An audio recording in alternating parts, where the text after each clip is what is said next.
à l'heure, on s'est donné rendez-vous à un endroit stratégique par rapport au sujet qu'on veut traiter aujourd'hui, c'est-à-dire le lien de l'eau de la terre à la mer.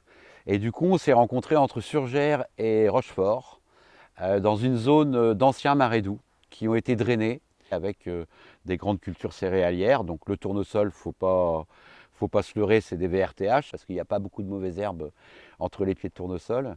Et puis le maïs, c'est une plante tropicale qu'il faut arroser dans un climat océanique qui, naturellement, en été est sec. Traditionnellement, en été, c'est une période de sécheresse sur des terres argileuses puisque c'est d'anciens marais. Donc effectivement, la nécessité d'arroser abondamment ce maïs en perdant au passage plus de 50% de l'eau qu'on utilise ou qu'on met en réserve pour arroser ce maïs, à vocation essentiellement exportatrice, d'où les grands silos qu'il y a sur le port de la Palisse à La Rochelle et toujours les projets d'agrandissement de ce port de commerce pour faire accueillir des bateaux avec des tirants d'eau de plus en plus importants. Et sinon, utilisation dans l'élevage en France, mais avec une céréale qui a une telle valeur nutritive sur le plan protéine qu'il faut la complémenter avec du soja, qui est une des cultures les plus exportatrices de forêts tropicales en fait, puisqu'il faut déforester l'Amazonie pour produire le soja.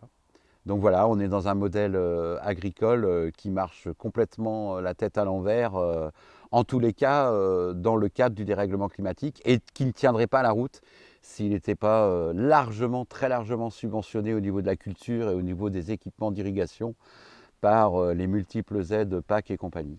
Donc voilà, ensuite on a passé le fleuve Charente. Donc au passage, on a vu la plus grande station d'épuration d'Europe, la station de Rochefort, qui est citée en modèle, et qui est, c'est vrai, un vrai modèle sur le plan de la technologie d'épuration de l'eau.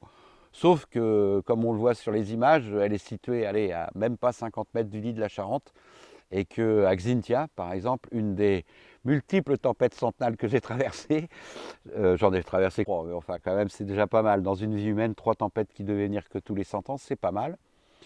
Et ben, elle a été submergée, donc avec tous les problèmes sanitaires.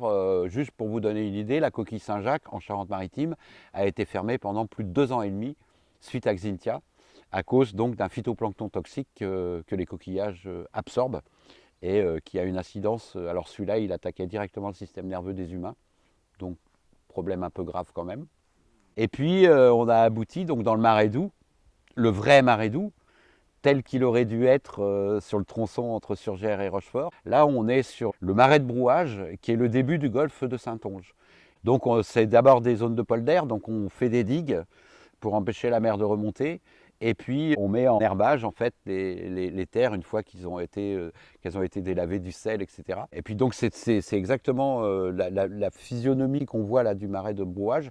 Elle existe depuis des siècles, quoi.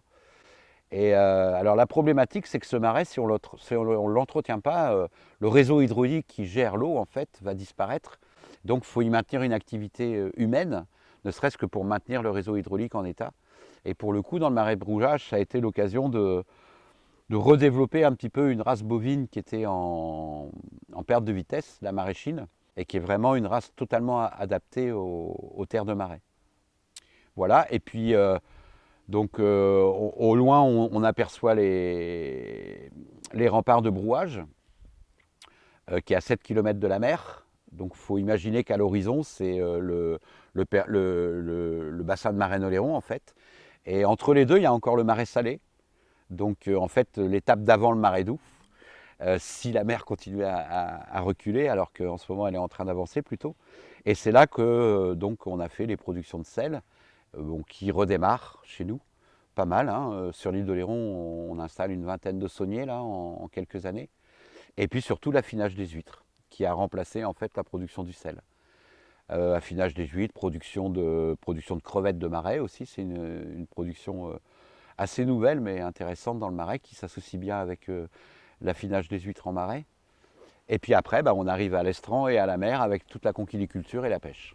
Et ce qu'il faut savoir, c'est que souvent, mais même à des échelons très hauts, hein, au niveau des ministères, j'entends encore constamment dire qu'une goutte d'eau qui ne s'arrête pas dans un champ est perdue pour le paysan. Elle est peut-être perdue pour le paysan, mais par contre, elle arrive à la rivière, et ça, c'est très important de de bien comprendre qu'il n'y a pas de rupture entre l'eau terrestre et l'eau marine. C'est le chevelu en amont, les rues, les ruisseaux, les rivières et les fleuves qui sont en fait le réseau sanguin qui alimente l'océan. Si on pouvait comparer ça avec un être vivant, et moi je fais partie de ceux qui pensent que la planète est un être vivant à part entière, avec son propre rythme de vie, sa propre respiration, et que nous, on est juste invités là, et il faudrait qu'on fasse attention à celle qui nous héberge. Et du coup, cette eau douce va amener les sels minéraux qui vont démarrer la chaîne alimentaire de l'océan. Ce qu'il faut que les gens comprennent bien, c'est que la chaîne alimentaire de l'océan, le premier maillon, c'est le phytoplancton. Le phytoplancton sur Terre, c'est la première biomasse végétale de la Terre, bien avant les forêts tropicales, en termes de volume.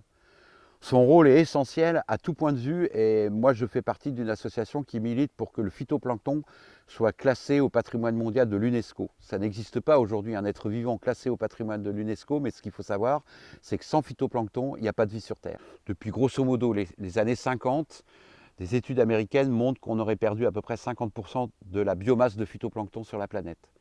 Et ça ne fait que s'accélérer à cause du dérèglement climatique. Le phytoplancton, c'est 2/3 de l'oxygène de la planète. Donc l'oxygène, c'est ce qui nous permet de vivre, entre autres. L'eau aussi, hein, bien sûr. Il n'y a pas de vie sans eau. Je fais un petit aparté.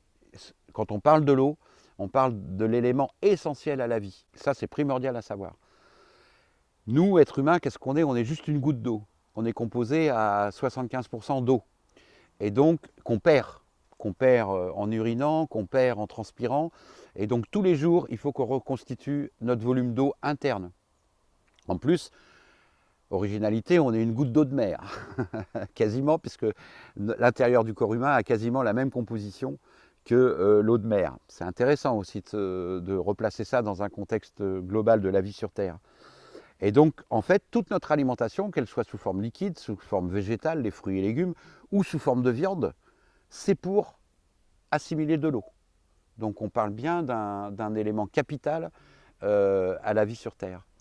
Donc cette eau arrive à l'océan, pour reprendre ce que je disais tout à l'heure, et là, donc, les sels minéraux qu'elle transporte vont développer le premier maillon qui est la chaîne alimentaire. Donc le début de la vie sur l'océan, après il y a toute la chaîne trophique océanique qui se développe, donc les organismes filtreurs, donc entre autres les coquillages qu'on produit, qu'on élève, j'oserais dire. Alors, je reviendrai sur le terme élevé. Pour vous donner une idée, une moule arrive à filtrer jusqu'à 10 litres d'eau de mer à l'heure, alors qu'une huître va filtrer qu'1 litre d'eau de mer à l'heure. Donc c'est une pompe. Avec ses siphons, elle va absorber l'eau, elle va retenir les particules qui lui servent à fabriquer sa coquille. Entre autres, c'est du carbonate de calcium. Donc ce sont des animaux qui jouent un rôle essentiel dans la captation du carbone que l'océan accumule lié aux gaz à effet de serre. Le bilan oxygène d'une forêt tropicale, c'est faux de dire que l'Amazonie est le poumon de la planète. Une forêt tropicale reconsomme l'oxygène qu'elle produit. Elle a un bilan oxygène neutre. Par contre, l'océan, de par le fait de l'évaporation sur 4/5 de la surface de la planète, les échanges entre l'oxygène dissous dans l'eau de mer et l'oxygène atmosphérique est constant 24 heures sur 24. Et c'est pour ça qu'on peut dire que c'est vraiment l'océan le poumon de la planète. Le carbone qui est fixé dans les coquilles des coquillages, il est fixé à des échelles de temps géologiques. Nos coquillages ont cohabité avec les dinosaures. Des fossiles d'huîtres, des fossiles de moules, il y en a partout dans les montagnes, jusqu'à 1000 mètres, 1500 mètres d'altitude, à l'époque où la mer recouvrait tout. Il y a un bel endroit pas loin de chez nous, c'est Sainte-Croix-du-Mont, dans le vignoble bordelais, qui est construit sur une colline, qui est en fait un empilement, une falaise de coquilles d'huîtres qui se sont déposées. Et on voit que leur morphologie et tout, c'est les mêmes animaux que les nôtres. Et quand on imagine que ces animaux-là, donc tout ce qu'ils ont passé en termes de dérèglement climatique, parce que des dérèglements climatiques liés à la nature, il y en a eu plein depuis, sont toujours vivants, et que là, à peine une petite cinquantaine d'années, je vais dire 30 ou 40 ans, on est en train de mettre en péril voilà, cette vie essentielle à nous tous, puisque l'océan est le moteur du climat. Moi, j'avoue que c'est quand même un peu affolant. Ça fait 20 ou 25 ans que les conchiliculteurs ont tiré la sonnette d'alarme. En fait, on est plus cueilleur qu'éleveur. C'est-à-dire que, contrairement à un éleveur à terre, moi, j'ai souvent l'habitude de me comparer à un apiculteur, en fait. Moi, je suis incapable de dire le nombre d'animaux que j'ai. J'ai 3 filières de moules en pleine mer. Je fais 10 tonnes de moules marchandes par an, donc je fais vraiment un petit producteur. Et c'est un choix. Je me suis battu pendant 12 ans avec l'administration pour ne pas avoir à grossir, parce qu'on me poussait à grossir, parce que je n'avais pas la surface minimum d'installation. Il m'aurait fallu 7 filières. Entre 3 et 7, c'est quand même, il y a une grosse différence. Alors que je sortais un revenu, que je payais mes fournisseurs, que j'étais, voilà, pas de dette, je ne voyais pas du tout l'intérêt de grandir. Donc il y a des règles administratives qui poussent aussi les gens à s'agrandir, ce qui est aberrant. Donc on est plus cueilleur dans la mesure où on n'apporte pas d'aliments à nos animaux, on ne travaille pas la nature dans laquelle on les élève, on fait des petites transhumances, comme les bergers dans les montagnes. Par exemple, nos collègues mytiliculteurs de Normandie, où ils n'ont pas de reproduction naturelle, viennent capter leurs dessins de moules chez nous, entre autres à Oléron, et ramènent sur des cordes de coco. Donc c'est un support naturel qui se dégrade au bout de 5-6 mois en mer, quoi. Donc après, c'est ce naissin de moule avec lequel ils vont ensemencer les boucheaux du Mont-Saint-Michel. C'est la seule intervention humaine qu'il y a dans le cycle de production de la moule. Pour le reste, le coquillage, il vit sa vie. Et quand vous êtes forcé et contraint de constater, par exemple, en 2014, Sud Vendée, Charente-Maritime, on perd 98% de notre cheptel de moules, c'est équivaut à 20% de la production française de moules en 15 jours. Là, il y a plus qu'à tirer la sonnette d'alarme. Et tous les ans, depuis 2004-2006, on vit avec des mortalités régulières. Et quand on dit mortalité, ce n'est pas des petites mortalités. Cette année, on a encore vécu avec 60% de mortalité sur les moules en baie de l'Aiguillon. On a été fermé plus de 2 mois à la commercialisation à cause d'un phytoplancton toxique. On a fait le lien d'ailleurs entre pesticides et développement incontrôlé de phytoplancton toxique. Il y a un lien direct qui a été fait par Ifremer. Du coup, voilà, on est ce qu'on appelle des métiers sentinelles. Et quand nous, on tire la sonnette d'alarme, depuis 30 ans, on n'est pas écouté en fait. Les paysans, en général, je fais quelques petites exceptions, mais en règle générale, considèrent que l'eau, c'est pour eux, quoi. Quand ils en ont besoin, ils doivent avoir de l'eau et ils ne réfléchissent même pas globalement par rapport à la nature qui les entoure. Je pense qu'ils ne réfléchissent même pas à la génération qui va suivre, c'est-à-dire quelle planète ils vont laisser à leurs propres enfants qui vont reprendre leurs propres exploitations.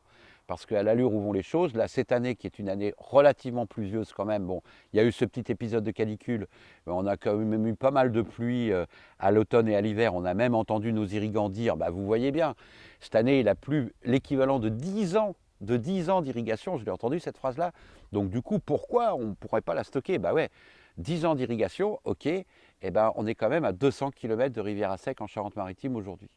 Donc il y a un vrai souci. Quand ils nous disent qu'ils ont réduit de 30% leurs besoins d'irrigation ces 15 ou 20 dernières années, on ne peut que les féliciter et les encourager par contre à aller plus loin.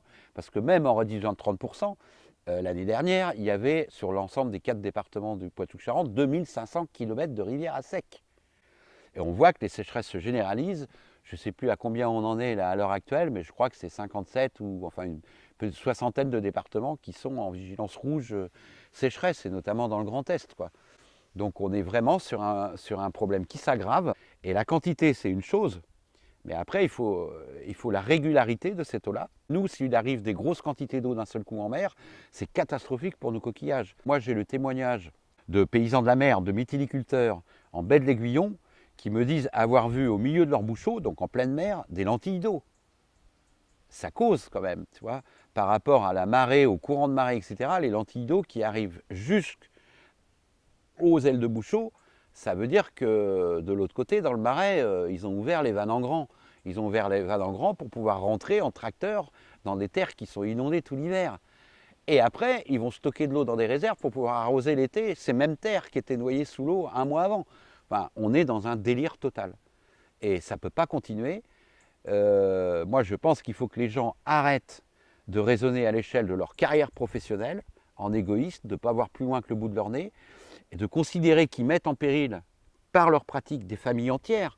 Parce que sur nos îles, les productions primaires qui font vivre l'île d'Oléron, je parle de l'île d'Oléron parce que je suis installé sur l'île d'Oléron à l'année, c'est quand même bien la pêche et la conchiliculture. Moi, je pose la question de savoir, quand tu as des animaux qui meurent d'être dans leur milieu naturel, à quand l'interdiction de se baigner? Pour moi, c'est l'étape d'après. Et puis des gens qui viennent déguster leur 6 huîtres avec leur petit verre de vin blanc et produit dans l'île, et puis l'éclate de moule ou la moule frite, quoi. C'est ça le support du tourisme ici. Et ça, les élus, il faut qu'ils comprennent. C'est-à-dire que le jour où on tue la poule aux odeurs, c'est-à-dire les productions primaires à l'année, sur la côte, on tue le tourisme derrière. Donc c'est toute l'économie du département qui se casse la gueule pour une seule et unique production qui intéresse très très peu de paysans en fait et qui ne sont pas à plaindre parce que nos plus gros céréaliers, leur bas de laine, c'est quand même les immeubles du front de mer à Royan, voire des terres en Ukraine ou en Hongrie pour les plus riches, où ils ont déjà été transporter leur mode de production à la noix dans les anciens pays de l'Est. Donc qu'ils arrêtent de pleurer la misère, c'est insupportable, surtout que nous, on a aussi des familles à faire vivre. Nous, on n'a pas d'influence négative sur l'environnement dans lequel on élève nos animaux. Je dirais même le contraire. Ce n'est pas un hasard si la plus grosse réserve ornithologique de la LPO, c'est la réserve de Moise, qui coïncide exactement avec les parcs ostréicoles. Ça veut dire que là où l'ostréiculture est installée, c'est des niches écologiques où toute la chaîne trophique de l'océan s'installe. Donc voilà, aucune profession n'a droit de mettre en péril d'autres professions pour des intérêts particuliers. Typiquement, la problématique de la gestion quantitative de l'eau, c'est en ce moment. En ce moment, là, les huîtres sont laiteuses depuis un mois ou deux et on est en plein dans la reproduction des huîtres. La quasi-totalité de la faune marine se reproduit dans les zones d'estuaire. Pas que les coquillages, mais aussi les poissons, les crustacés, les crevettes, etc. S'il n'y a pas d'eau douce qui arrive, il n'y a pas de phytoplancton. S'il n'y a pas de phytoplancton, il n'y a pas la nourriture pour que les larves d'huîtres qui vont naître survivent. Donc dès le départ de leur vie, elles sont handicapées puisque à la sortie de l'été, normalement, même s'il n'y avait pas la culture du maïs en amont, c'est une période difficile, la fin de l'été sur la façade atlantique. Du coup, si on rajoute le maïs par-dessus avec un système de réserve de substitution, avec beaucoup de guillemets, parce que pour moi le mot substitution veut bien dire ce qu'il veut dire. On substitue quelque chose par l'équivalent. Là, on ne substitue rien du tout. On pompe dans la nappe en hiver, avec l'argument de dire il y a trop d'eau en hiver. C'est pas vrai tous les hivers. Dans des bassines artificielles, donc terrassement, tout ce qu'on sait sur les bassines, liner en plastique, pompage dans un sens, pompage dans l'autre sens, 1 million de mètres cubes quand même, l'équivalent du lac de Caussade. Voilà, c'est juste une aberration et pour le coup, en face, ils font le forcing parce qu'ils n'ont que cette solution-là à apporter, alors que des solutions, il en existe. Le travail du sol, l'agroforesterie, la rotation des cultures, l'arrêt pur et simple du maïs, qui est une aberration. Voilà. Donc ils font le forcing. Là, il y a beaucoup de projets qui sont en cours d'instruction actuellement et je pense qu'il est très important qu'on soit le plus nombreux possible au prochain Waterstock le 11 octobre là, pour nous en tant que citoyens, parce qu'on est les payeurs de tout ça finalement. À travers la PAC, il ne faut pas se leurrer, la PAC elle est alimentée par des contributions nationales de chaque État. Les contributions nationales, c'est nos impôts. À travers les aides des agences de l'eau, puisque les agences de l'eau sont financées par nos factures d'eau. Donc nous tous, citoyens, on est concernés par ce problème-là. Et donc il faut qu'on soit le plus nombreux possible. Je ne sais pas, 5, 6, 10 000, 1 million au prochain Waterstock, parce qu'en face, ils veulent vraiment passer en force. On connaît le poids des lobbies agricoles auprès des élus, qui sont censés représenter l'intérêt général. Je pense qu'il est très important que les citoyens se réveillent, prennent conscience de l'ampleur du problème pour nos enfants et nos petits-enfants. Oui, il y a une urgence à réagir fortement face à cette dérive.